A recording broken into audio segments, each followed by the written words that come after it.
My name is Danielle Davis and I read, write, and roller skate in Los Angeles.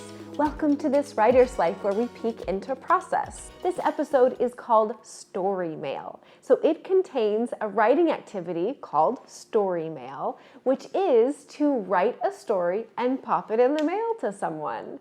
And the content of this story is going to be a memory that you share with that person. I love this one because who doesn't like getting mail? I know that I do, particularly if it's a story and a shared memory, which I think would be really cool. There are 3 parts of this.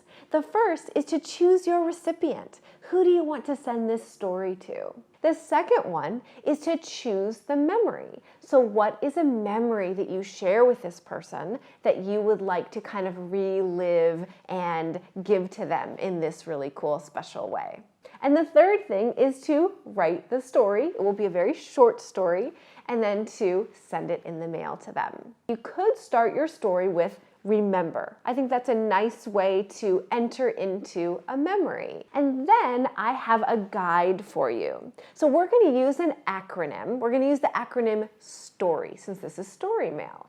And with an acronym, every letter of that word stands for something else. And those letters, each one is going to be a guide for us. So the first letter of story, of course, is S, which for our purposes will stand for setting. In just a line or two, what is the setting of this memory that you remember? When did it take place? Where did it take place? For the T, it stands for talk. What is a line of dialogue that you remember? What's something that you said, or the other person said, or someone else said during this memory?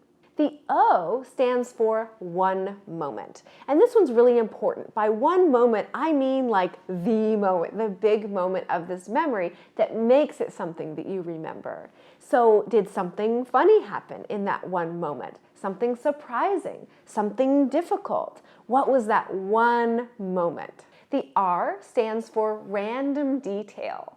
And this is where you can just pepper in a line, a brief mention of some random detail that for whatever reason sticks out to you. So for example, was there a particular candy wrapper on the table? Or do you remember what shoes you were wearing? Do you remember something that was stuck in a tree or what the sky looked like? What is one random detail you can include? And finally, the Y stands for your takeaway. So what did you take away from this memory? Why is it something that has stayed with you? And why is it the one you've chosen to share with this other person, the recipient of your story mail? Is it something that cracks you up every time you think of it? Is it something that brought you closer together? In this memory or experience, did you discover something about yourself or the other person? Once you've written your story, maybe you can take a look at it, read it over, see if there's anything you want to add or change. Maybe you'll want to copy it over on another piece of paper, whatever you like, and then you can put it in an envelope and put it in the mail to this person and wait and see if you get a response.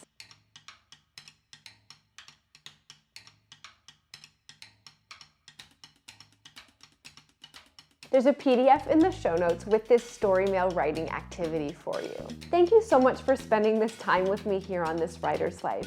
I hope that you'll subscribe and join me for future episodes. Parents and educators, please visit my website. There you can subscribe to my newsletter, and that way you'll get each new episode and corresponding PDF delivered directly to your inbox.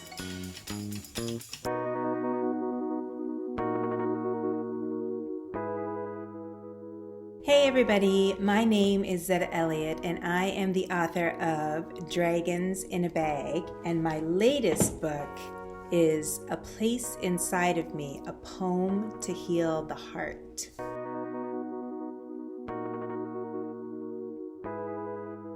One thing I've learned about writing, and I've been writing a long time, over 30 years, is that you have to feed your imagination. I like to say that writing for me is 70% dreaming, which means a lot of the time I'm not sitting in front of my computer typing away. I'm more likely daydreaming, reading a book, watching a movie, looking at some art. I spend a lot of time outside, at least I try to, because whenever I'm around trees or a body of water, or just when I'm walking through my neighborhood, my mind starts to work and sometimes I hear voices of my characters. I think your imagination is a lot like your body. For the most part, we try to eat the right thing and we try not to eat too much junk food. But sometimes we sneak in a little bit of cake or, some caramel corn or some ice cream. Those are some of my favorite things. But mostly we know we have to feed the things that'll keep our bodies strong. And I think it's the same with your imagination. I think it's really important to read good books and to watch things on TV that help your mind expand. So I watch a lot of PBS, but I also watch a lot of HBO. I'll watch anything really, and sometimes I watch a show more than once because the first time you watch it, you figure out what's going to happen. And then the second time you watch it, you can actually study how the story is being told. And then you get to see how the person who wrote the screenplay dropped little hints here and there, misdirection, made you think one thing was going to happen when something else happened. So I think it's really important to feed your imagination, give yourself lots of time to dream.